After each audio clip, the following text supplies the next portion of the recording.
اس لیے کہ یہ بڑا گراں ہے بیٹیوں کے لیے۔ حضرت ابراہیم نے دعا مانگی تھی، یا اللہ مجھے بیٹی عطا فرما جو میرے جنازے کی زینت بن سکے۔ جن مرنے والوں کی بیٹیاں ہوتی ہیں نا، ان کا جنازہ بڑی شان سے اٹھتا ہے۔ ایک بیٹی پیر پکڑے بیٹھی ہوتی ہے، ایک بیٹی سینے پہ سر رکھے ہوتی ہے، ایک بیٹی پیشانی کا بوسہ دے رہی ہوتی ہے۔ شان سے جنازہ اٹھتا ہے ان لوگوں کا جن کی بیٹیاں ہوتی ہیں۔ یہ اتنا بڑا مجمع آج موچی دروازے کی تاریخی سالانہ مجلس اعظم میں ایک تابوت کی زیارت کرنے آیا ہے، جس امام کے بیٹیاں تو 18 تھیں مگر میت پر ایک بیٹی بھی نہیں تھی۔ اجرکم علی اللہ، اجرکم علی اللہ۔ اپنی آوازوں کو آزاد کریں گے جو رونے آئے۔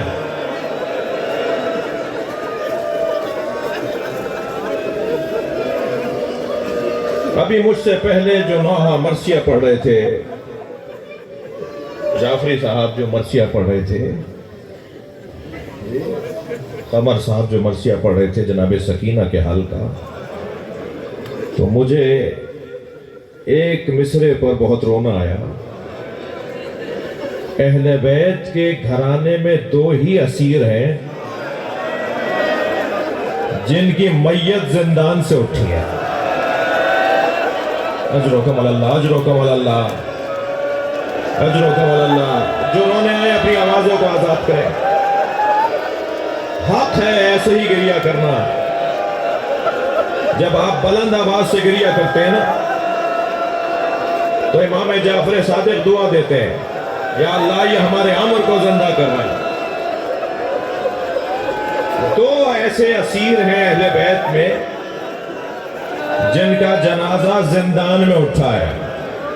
کسی نے مدینے میں امام سجاد سے پوچھا، مولا آپ کی عمر تو اتنی نہیں ہے، پھر یہ آپ کے بال سفید کیسے ہیں، یہ آپ کے چہرے پہ ضعیفی کیسی ہے، مولا یہ آپ کی کمر خمیدہ کیوں ہے؟ تو ایک ٹھنڈی سانس بھری اور آنکھوں میں آنسو بھرے اور ٹپکتے ہوئے آنسوؤں کے ساتھ ایک جملہ کہا، سکینہ کے جنازے نے بوڑھا کر دیا۔ وہ غربت میں میت۔ اجرکم علی اللہ، اجرکم علی اللہ، اجرکم علی اللہ۔ عزادارو، چند جنازوں پر غسال روئے ہیں۔ ایک جنازہ سنیں گے، رو رہے ہیں نا آپ؟ ایک جنازہ جناب زہرا کا جنازہ ہے۔ مولا علی کے رونے کی آواز گلی میں آئی۔ سلمان کو مولا علی نے گلی میں کوچے میں کھڑا کر دیا تھا، سلمان جو بھی کوئی آئے اسے لوٹا دینا۔ سلمان کہتے ہیں جب علی غسل دے رہے تھے سیدہ کو تو علی کے چیخ مار کے رونے کی آواز، چیخ کر روئے علی۔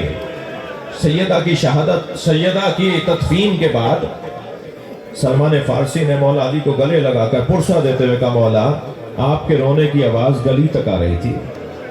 پھر علی رونا شروع ہوئے اور روتے ہوئے فرمان لگے، فاطمہ کی 2 پسلیاں ٹوٹی ہوئی تھیں مگر فاطمہ نے مجھے نہیں بتایا۔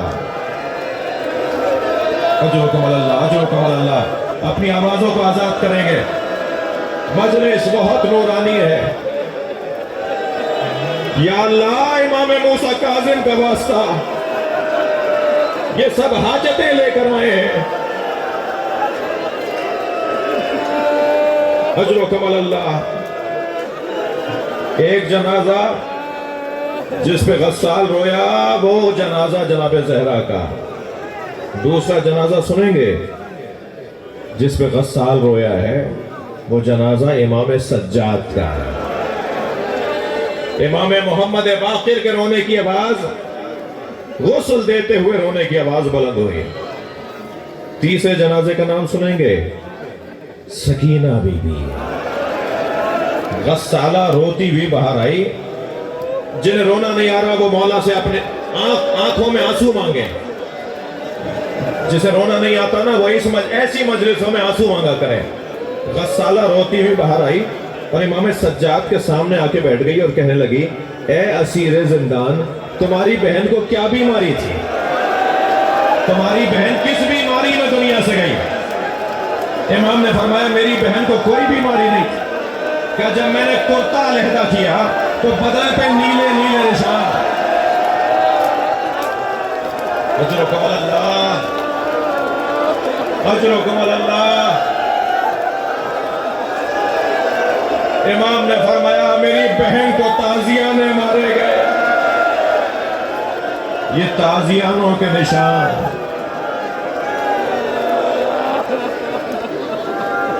اجرکم اللہ.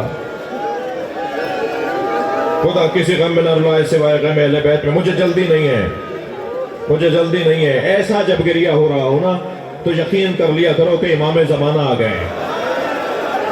یقین کیا کرو کہ وارث آ گئے. یہ آپ کا بگڑا ہوا چہرہ, یہ آپ کا روتا ہوا چہرہ جناب زہرا کو بڑا عزیز ہے. جناب زینب ہماری شفیعہ ہیں.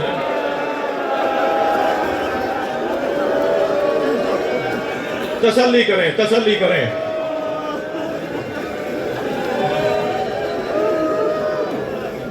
ہارون رشید کے دربار میں ہر شب لہو و لعب کی محفل سجتی ہے. شعر و سخن کا بازار گرم ہوتا ہے. شباب اور کباب کا ماحول بنتا ہے. ایک دن کسی نے کہا آج ہم نے بغداد میں ابو العطا کو دیکھا ہے. ابو العطا کون ہے؟ اس وقت کا سب سے بڑا شاعر, اس وقت کا سب سے بڑا شاعر ہے. ہارون رشید نے کہا ابو العطا تو بصرے کا رہنے والا ہے, وہ بغداد میں کیسے نظر آیا؟ تمہیں غلطی ہوگی, غلط فہمی ہوئی ہوگی. کہا نہیں حضور ہم نے اسے بازار میں دیکھا ہے. حکومت ہے, بادشاہ ہے, اپنے کارندوں کو حکم دیا کہ ڈھونڈو ابو العطا بغداد آیا ہوا ہے.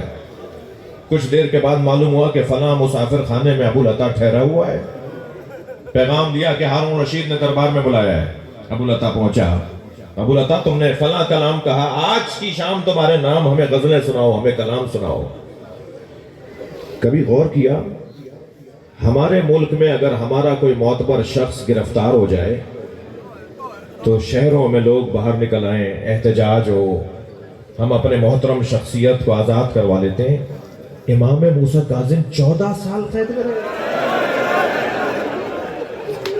اس وقت کے شیعوں کا کتنا بڑا امتحان ہے. کچھ نہیں کر پا رہے اس وقت کے شیعہ. ابو العطا دربار میں لا کے بٹھایا گیا. ابو العطا آج فلاں کلام سناؤ. نظمیں سناتا رہا, غزلیں سناتا رہا. کہ وہ غزل بھی ذرا سناؤ کہ جو سب سے مشہور تمہاری غزل ہے. تو ابو العطا نے کہا میں آپ کو غزلیں سناؤں گا, اپنا کلام سناؤں گا, مگر مجھے بتائیں اس کے بدلے میں مجھے ملے گا کیا؟ ہارون کہنے لگا جو مانگو گے دوں گا, جو مجھ سے مانگنا میں تمہیں دوں گا. کہا جو مانگوں گا دو گے؟ کہا جو مانگو گے دوں گا. جب وہ غزل سنا لی اور محفل برخاست ہونے لگی تو ہارون نے کہا ابو العطا تم نے کچھ مانگنے کا کہا تھا, کیا چاہتے ہو؟ تو آنکھوں میں آنسو بھر کے کہنے لگے میرے امام کو آزاد کر دو. اللہ کیسا امتحان ہے. امام موسیٰ کاظم کا چاہنے والا ہے, قاتل کے دربار میں بیٹھا ہے, کہتا ہے مجھے میرے امام کو آزاد کر دو. کچھ دیر کے لیے ہارون خاموش ہوا اور کہنے لگا 3 دن کے بعد تمہارے امام کو آزاد کر دوں گا. اب میں رونے والوں سے سوال کرتا ہوں کہ ابو العطا کتنا خوش گیا ہوگا, میری وجہ سے میرا امام آزاد ہو رہا ہے, میری وجہ سے میرا امام آزاد ہو رہا ہے. اپنے بچوں کو جا کر کہا, اپنی زوجہ کو جا کر کہا تیاری کرو, ہم امام کو زندان کے دروازے پر لینے جائیں گے. دوسرا دن گزرا, تیسرا دن آ گیا. ابو العطا پہنچا زندان کے دروازے پر, صبح سے جا کے بیٹھ گیا. دروازہ کھلتا تھا, کچھ اسیروں کو رہا کیا جاتا تھا, کچھ نئے اسیروں کو اندر گرفتار کر کے لے جایا جاتا تھا. ہر مرتبہ دروازہ کھلتا تھا تو ابو العطا سپاہیوں سے کہتا تھا کہ آج میرے امام کو آزادی ملنی تھی, میرے امام موسیٰ کاظم کو آزادی کب ملے گی؟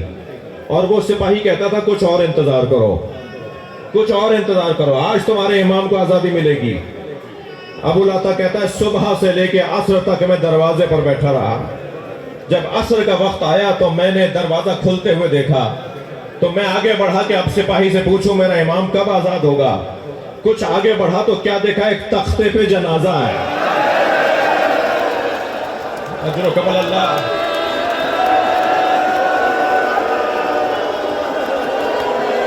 اجر و کمال اللہ.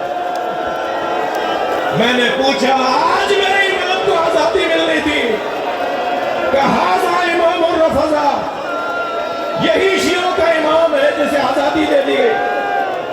بہت گریہ ہو گیا, بہت گریہ ہو گیا, مجلس ہو گئی. مگر ابھی تابوت اٹھے گا تو ایک روایت سن لو.